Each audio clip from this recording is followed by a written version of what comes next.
नमस्कार। इस विशेष बुलेटिन में आप सभी का बहुत बहुत स्वागत है। मैं हूं शहला निगार और मेरे साथ है मेरी सहयोगी बीना सिंह, जो आप तक साइन लैंग्वेज में खबरों को पहुंचाएंगी। शुरुआत करेंगे हेडलाइंस के साथ। आज इंडोनेशिया के लिए रवाना होंगे प्रधानमंत्री नरेंद्र मोदी। आसियान भारत शिखर सम्मेलन और पूर्वी एशिया शिखर सम्मेलन में लेंगे हिस्सा।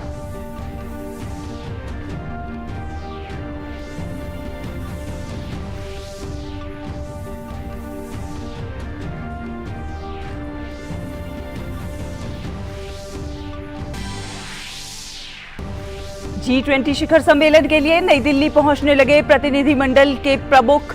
वहीं सूचना प्रसारण मंत्री ने की सम्मेलन से पहले व्यवस्थाओं की समीक्षा। राजधानी में सुरक्षा के भी पुख्ता इंतजाम।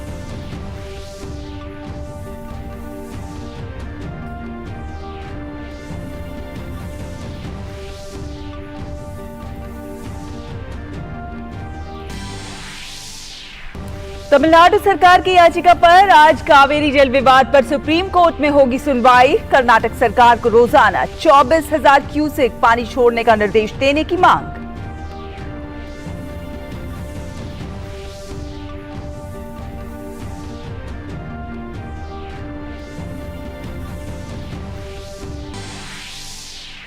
केंद्रीय मंत्री नितिन गडकरी की अगुवाई में आज मध्य प्रदेश के खंडवा में शुरू होगी बीजेपी की जन आशीर्वाद यात्रा। मुख्यमंत्री समेत कई बड़े नेता होंगे शामिल।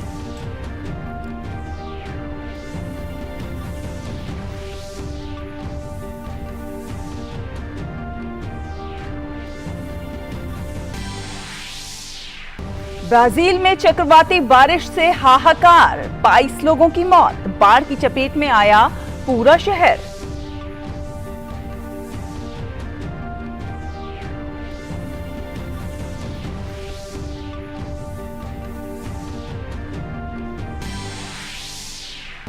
एशिया कप में सुपर 4 के पहले मुकाबले में आज पाकिस्तान और बांग्लादेश की भिड़ंत। कल खेले गए मैच में श्रीलंका ने अफगानिस्तान को 2 रनों से हराकर बनाई अंतिम 4 में जगह।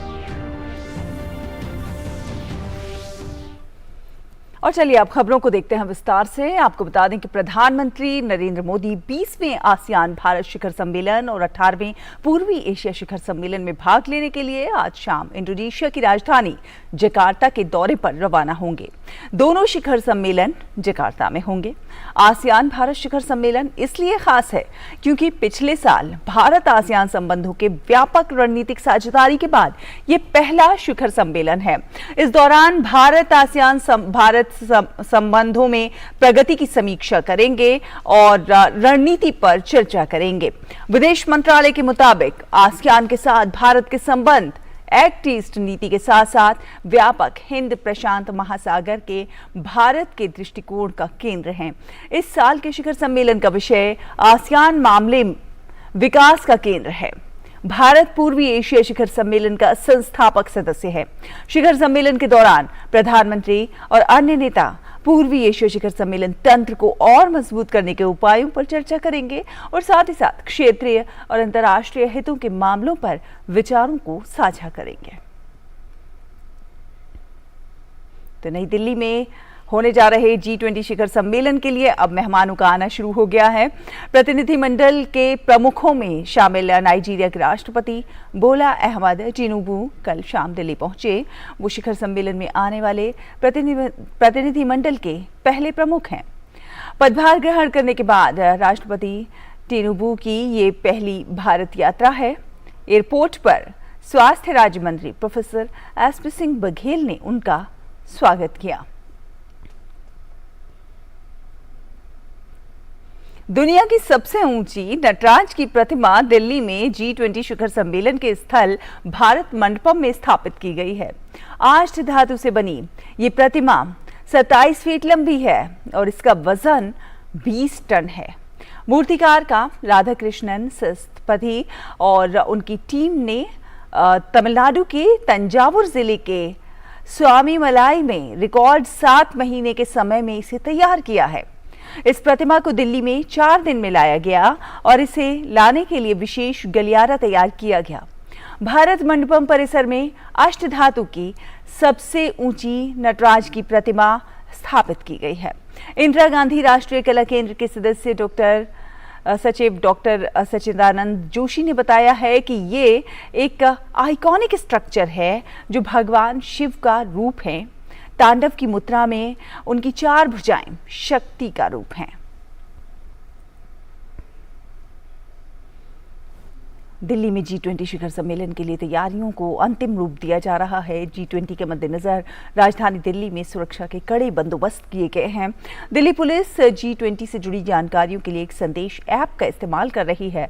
मेहमानों की सुरक्षा से लेकर उनके खाने पीने और ठहरने तक की व्यवस्था को लेकर खास इंतजाम किए गए हैं।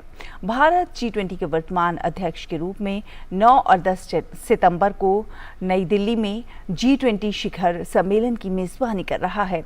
इसी को लेकर नई दिल्ली के इलाकों को सजाया गया है। वहीं मेट्रो और ट्रैफिक को लेकर भी एडवाइजरी जारी की गई है। यहाँ रुकेंगे एक छोटे से ब्रेक के लिए। ब्रेक के उस पार खबरों का सफर जारी है। आप देखते रहिए DD न्यूज।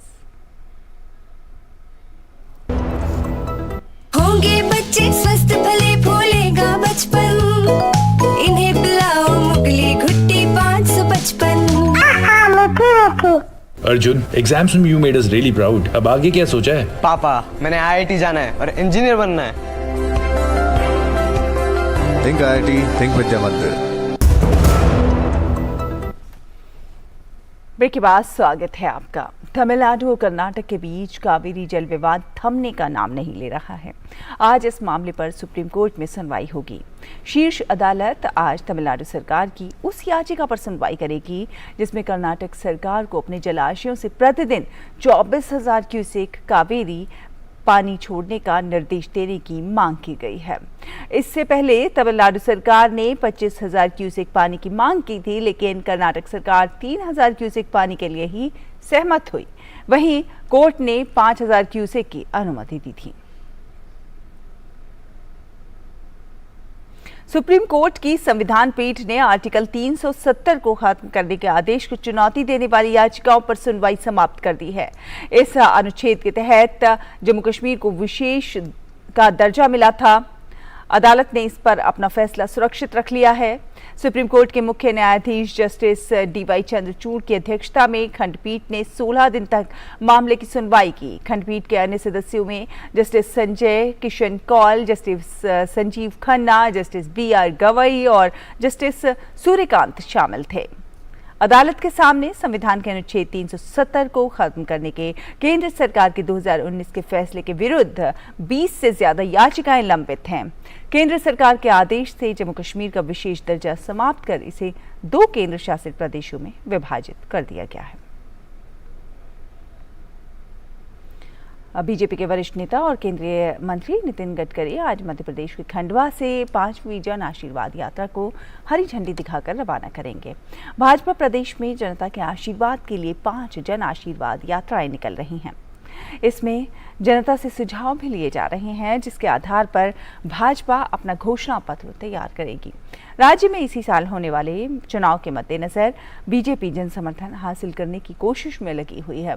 4 जन आशीर्वाद यात्राओं का शुभारंभ पहले ही हो चुका है। ये सभी यात्राएं 25 सितंबर को भोपाल पहुंचेंगी। इस दिन यहां पर प्रधानमंत्री नरेंद्र मोदी कार्यकर्ता महाकुंभ को संबोधित करेंगे। रुकेंगे एक और छोटे से ब्रेक के लिए, जल्द हाजिर होंगे, बने रहिए हमारे साथ। अर्जुन, एग्जाम्स में you made us really proud. अब आगे क्या सोचा है? पापा, मैंने IIT जाना है और इंजीनियर बनना है। Think IIT, think विद्या मंदिर। ब्रेक के बाद स्वागत है आपका। आपको बता दें कि मणिपुर के 2 जिलों इम्फाल पश्चिमी और इम्फाल पूर्वी जिलों में एक बार फिर से अनिश्चितकालीन कर्फ्यू लगा दिया गया है।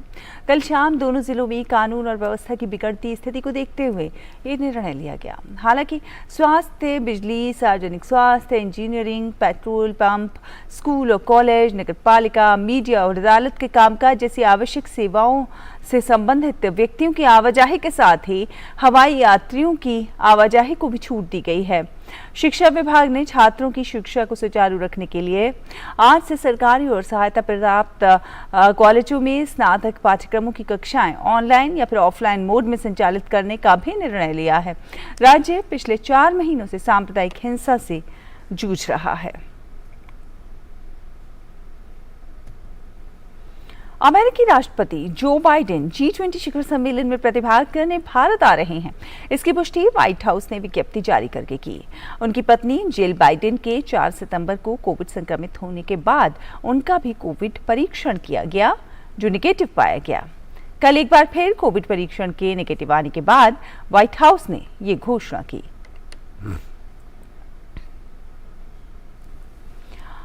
ब्राजील में इन दिनों चक्रवाती बारिश के चलते जनजीवन अस्त व्यस्त हो गया है। देश में भारी बारिश की वजह से 22 लोगों की मौत हो गई है, जबकि शहर बाढ़ की चपेट में है। यहाँ एक उष्णकटिबंधीय चक्रवात दक्षिणी ब्राजील को प्रभावित कर रहा है। इसकी वजह से यहाँ के घरों में बाढ़ आ गई है और नदियां उफान पर हैं। बाढ़ के पानी से बचने के लिए ब्राजील के लोग अपने सामानों को सुरक्षित स्थानों पर लेकर जा रहे हैं।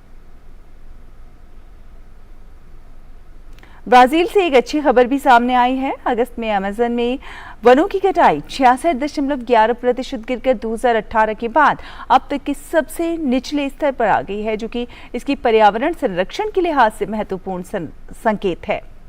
ब्राजील के पर्यावरण मंत्री मरीना सिल्वा ने कहा है कि ब्राजीलियाई अंतरिक्ष अनुसंधान एजेंसी INPE के उपग्रह डेटा से पता चला है कि अगस्त में 217.38 वर्ग मील वर्षा वन साफ कर दिए गए, जो 1 साल पहले की समान अवधि से 66.1% कम है।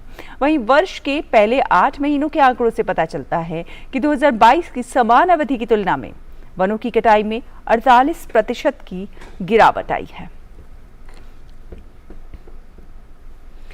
और बात खेलों की करें तो एशिया कप में आज से सुपर 4 के मुकाबले शुरू हो रहे हैं। अंतिम 4 के पहले मुकाबले में आज पाकिस्तान और बांग्लादेश आमने सामने होंगे। ये मैच पाकिस्तान के लाहौर में खेला जाएगा। मौजूदा टूर्नामेंट में पाकिस्तान का सफर शानदार रहा है। ये टीम अपने ग्रुप में शीर्ष पर रहते हुए अंतिम 4 में पहुंची है। ग्रुप दौर में खेले गए 2 मुकाबलों में पाकिस्तान को 1 में जीत मिली है, जबकि दूसरा मैच बेनतीजा रहा। वहीं दूसरी ओर बांग्लादेश की बात करें तो ग्रुप दौर में इस टीम को 1 मैच में जीत हासिल हुई है, जबकि दूसरे में हार का मुंह देखना पड़ा है। आज के मैच में दोनों टीमों की कोशिश जीत के साथ टूर्नामेंट में अपनी स्थिति को और मजबूत करने की होगी। एशिया कप के आखिरी ग्रुप मैच में श्रीलंका ने अफगानिस्तान को 2 रन से हरा दिया। इस जीत के साथ ही श्रीलंका ने टूर्नामेंट के सुपर 4 में अपनी जगह बना ली है। इस मैच में श्रीलंका ने पहले बल्लेबाजी करते हुए कुशल मेंडिस के 92 रनों की बदौलत 251 रन बनाए। अफगानिस्तान के लिए गुलबदीन नाइब ने 4, राशिद खान ने 2 और मुजीब ने 1 विकेट लिया। श्रीलंका द्वारा दिए गए लक्ष्य का पीछा करने उतरी अफगानिस्तान की टीम 37.4 ओवर में सभी विकेट गंवाकर 289 रन ही बना पाई और 2 रन से मैच हार गई। धनंजय डिसिल्वा ने मैच के आखिरी ओवर में 2 विकेट लेकर श्रीलंका को रोमांचक जीत दिलाई। अफगानिस्तान के लिए मोहम्मद नबी ने 32 गेंद में 65 रनों की शानदार पारी खेली। इसी के साथ इस विशेष बुलेटिन में फिलहाल इतना ही। मुझे, बीना को और हमारी पूरी टीम को दीजिए अनुमति। नमस्कार।